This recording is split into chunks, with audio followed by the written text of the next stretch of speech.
બાળકોથી લઈને કોઈ પણ ઉંમરની વ્યક્તિને પસંદ આવે તેવી આજ આપણે નવી વેરાયટી તૈયાર કરીશું. આ વેરાયટીની અંદર લસણ ડુંગળીનો ઉપયોગ નહીં કરીએ, બટેટાનો ઉપયોગ નહીં કરીએ, સોડાનો ઉપયોગ નહીં કરીએ, મિનિટોમાં તૈયાર થશે અને લસણ ડુંગળીના ઉપયોગ વગર 1 ચમચી જેટલા ઓછા તેલમાં તૈયાર થશે. તો ચલો રેસીપી શરૂ કરીએ. તો જેમના માટે આપણે અહીંયા લગભગ 4 કપ જેટલા ચોખાના પૌવા લઈશું, જેમાંથી આપણે બટેટા પૌવા તૈયાર કરીએ ને તે જ પૌવા. આ રેસીપી એકદમ લાઇટ વેટ રહેશે, જેથી કોઈ પણ વ્યક્તિ ડાયટમાં પણ લઈ શકશે. તો હવે આ પૌવાની અંદર રહેલો કચરો સાફ થઈ જાય તેના માટે 3 થી 4 વાર ધોઈ લેશું અને ધોયા બાદ તેને નિતારી અને આ રીતે 5 મિનિટ માટે છોડી દેશું, જેથી આપણા પૌવા ભીના હોવાના કારણે વધારે નરમ થઈ જાય. તો એ 5 મિનિટ સુધી સેટ થાય ત્યાં સુધીમાં આગળની પ્રોસેસ જોઈ લઈએ. તો જેમના માટે આપણે લગભગ 1 કપ જેટલા વટાણા લઈશું. આપણે બટેટાનો ઉપયોગ નથી કરવાના ને, તો મેં એ વટાણા લીધા છે. તેમાં 1 ગ્લાસ જેટલું પાણી ઉમેરી અને આપણા વટાણા સોફ્ટ થાય ત્યાં સુધી ધીમા ગેસની ફ્લેમ પર આપણે કૂક થવા દેશું. હવે 5 મિનિટ પછી આપણા પૌવા છે તેમાંથી પાણી નીતરી ગયું છે, પણ હજુ તે એકદમ સોફ્ટ હોય અને પરિણામે સોકી હોય તેવા છે, જેથી આપણી વેરાયટી બનાવવા માટે એકદમ પરફેક્ટ છે.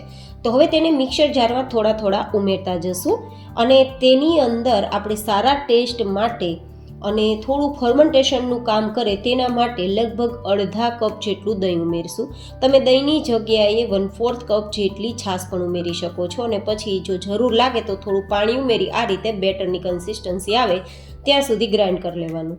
જરૂર લાગે તો જ પાણી ઉમેરજો, નહીંતર પૌવા પણ પલળેલા છે અને દહીંનો ઉપયોગ કર્યો છે તો જરૂર મુજબ જ ઉમેરવાનું, નહીં તો પાતળું ઘોળ તૈયાર થઈ જશે.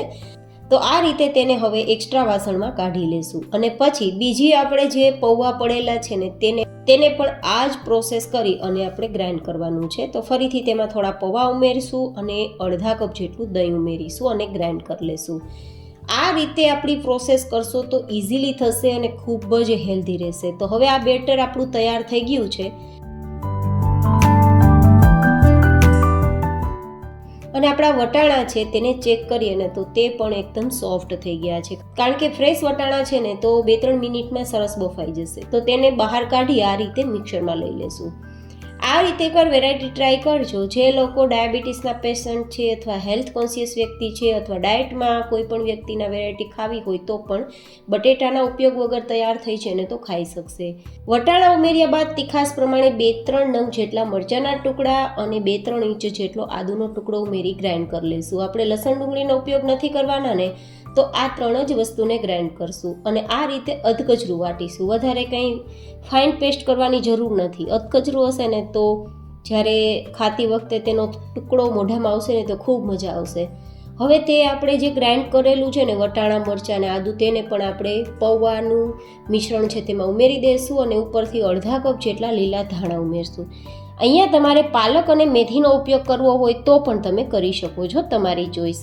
સાથે આપણે 1 થી 1.5 નાની ચમચી જેટલું નમક ઉમેરી દઈશું. તમે ટેસ્ટ પ્રમાણે વધઘટ કરી શકો છો, પણ આપણું બેઝ બહુ વધારે છે તો આટલું નમક તો જોશે. સાથે આપણે લગભગ 1/4 ટીસ્પૂન જેટલી હિંગ ઉમેરી દઈશું, જે ફ્લેવરનું કામ પણ કરશે અને પેટમાં પણ નહીં દુખે. 1 ચમચી જેટલા ચીલી ફ્લેક્સ હોય તો ઉમેરજો, નહીં તો લાલ મરચું પાવડર 1 ચમચી ઉમેરી શકો છો. જો કે તીખાસ માટે લીલા મરચાં ઉમેર્યા છે ને, તો લાલ મરચું પાવડર કે ચીલી ફ્લેક્સ ના ઉમેરવા હોય તો ઓપ્શનલ છે, સ્કીપ પણ કરી શકશો. બસ પછી બીજા મસાલાની જરૂર છે જ નહીં. આ રીતે મિક્સ કરી દેશું અને મિક્સ કરતા હાથમાં આ રીતે લોટની જેમ બંધાઈ જવું જોઈએ. જો આ રીતે અને હાથથી પ્રેસ કરીએ તો પણ એ મોટું ટીકી જેવો શેપ લઈ લે ને તેવું સોફ્ટ આપણું બેઝ હોવું જોઈએ. એટલે કે આપણું આ મિશ્રણ બેટર જેવું પણ નથી અને લોટ જેવું પણ નથી. આટલું પરફેક્ટ આપણે બેટર તૈયાર કરવાનું કે હાથથી આપણે ટીકી જેવો શેપ આપી શકીએ અને આરામથી ભેગું કરતાં તે છૂટું ના પડે. બસ આટલું પરફેક્ટ રાખવાનું છે. જો કે પાણીની જરૂર નહીં પડે, જરૂર પડે તો ઉમેરજો. આપણે અહીંયા તવા પર તેને શેકીશું, કારણ કે આપણે ઓછા તેલમાં તૈયાર કરીએ છીએ ને, તો અહીંયા તવાને એકવાર તેલથી ચીકણો કરી લેશું અને પછી હાથને આ રીતે પાણીથી ભીનો કરશું. હાથને ભીનો કરીને પછી આ રીતે ટીકી તૈયાર કરતા જશો ને તવા પર મૂકતા જશો ને તો બિલકુલ ચીપકશે નહીં.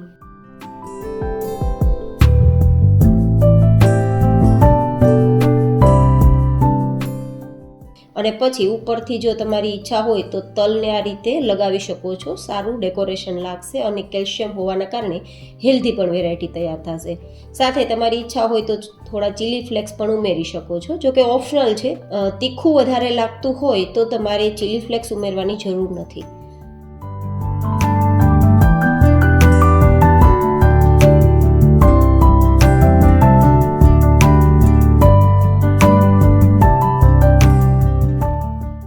જો તમે આ રીતે બધી જ ટીકી પાથર્યા બાદ ઉપરથી તલ અને ચીલી ફ્લેક્સ ઉમેરવા માંગો ને તો એ રીતે પણ કરી શકો. બંને ચોઈસ મેં તમને આપી છે.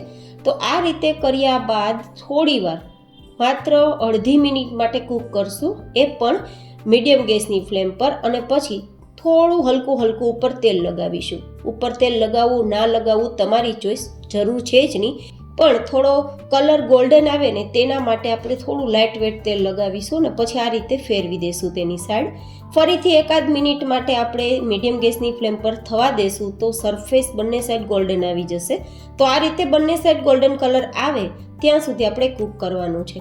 હવે જો તમને નીચેની સરફેસ થોડી ક્રિસ્પી જોતી હોય ને તો ફરીથી અડધી મિનિટ માટે તમારે થવા દેવાનું, તો નીચેની સરફેસ ક્રિસ્પી થઈ જશે. નહીં તો આ વેરાયટી એકદમ સરસ કૂક થઈ ગઈ છે તો નીચે ઉતારીને તમે ખાઈ શકો છો. આ વેરાયટી ઠંડી થઈ ગયા બાદ પણ એટલી જ ભાવે છે, તો તમે ઠંડી થઈ ગયા બાદ લંચ બોક્સમાં પણ આપી શકશો. ખૂબ જ બાળકોને પસંદ આવશે. તમારા હસબન્ડના ટિફિન બોક્સમાં પણ આપવા જેવી રેસીપી છે. તમે કોઈ પણ પ્રકારની ચટણી સાથે ખાઈ શકો છો, ટોમેટા કેચઅપ સાથે ખાઈ શકો છો, દહીં, છાશ કે ચા સાથે પણ ખાઈ શકો છો. ખૂબ મજા આવશે.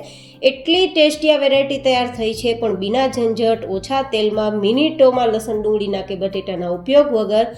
તો તમને ખૂબ જ પસંદ આવવાની છે. અને હેલ્થ કોન્શિયસ લોકો માટે તો આ વેરાયટી બેસ્ટ છે, કારણ કે વટાણાના પણ અદ્ભુત ફાયદા છે અને પૌવા એકદમ લાઇટ વેટ હોય છે, તો એકસાથે ઘણા બધા કામ થશે. તો હવે આ ટિક્કી તૈયાર થઈ ગઈ છે તો બહાર કાઢી લેશું. એન્ડ હા ગાઈઝ, આનું નામ શું રાખી શકાય તે મને કોમેન્ટ બોક્સમાં જરૂર બતાવજો. તો તૈયાર છે ખૂબ જ હેલ્ધી ટેસ્ટી આપણી નવી વેરાયટી. ફરી મળીશું એક નવી જ એન્ડ હેલ્ધી રેસીપી સાથે. ત્યાં સુધી stay healthy and stay happy.